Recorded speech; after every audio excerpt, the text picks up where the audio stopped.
police are helicoptered, and they said it, police are helicoptered into communities, then they lift it back to go into another different community. You don't build relationships in those communities, and that's what we've tried to foster.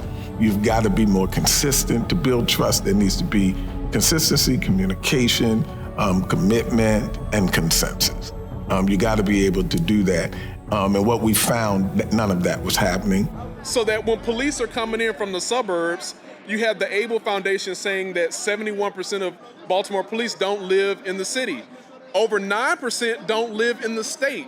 So when they're coming into a community like this and they're looking at it, they think just because the conditions of the community are bad, that the people here don't deserve respect. You know, they look at a TV show like The Wire and they think that that's representative and emblematic of the type of people here. So if you're coming from the suburbs and you come into a community that looks exactly like the public housing that you saw on The Wire, then you're more than likely, I think, many times to bring the biases with you that people here aren't worthy of being treated correctly. I've always taken issue with it personally, that a lot of our police officers don't live in the city. I think if more of them lived in the city, it would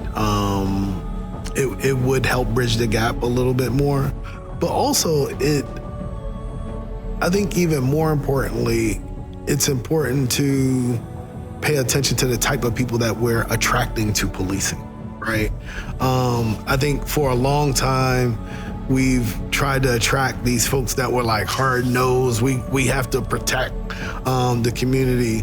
But I've come in contact with a significant amount of officers who grew up in the same communities that they're, responsible for patrolling.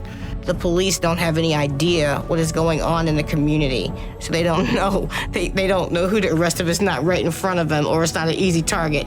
They also are really hand-tied because they don't know how to police without the ability to do things like lie about someone or the pretext of going up on someone because they smell marijuana.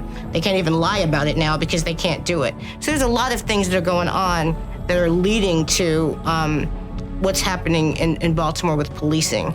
But I think the thing that troubles me the most, and I do talk to a lot of young people and ask them, what are you gonna do with your life? Consider policing.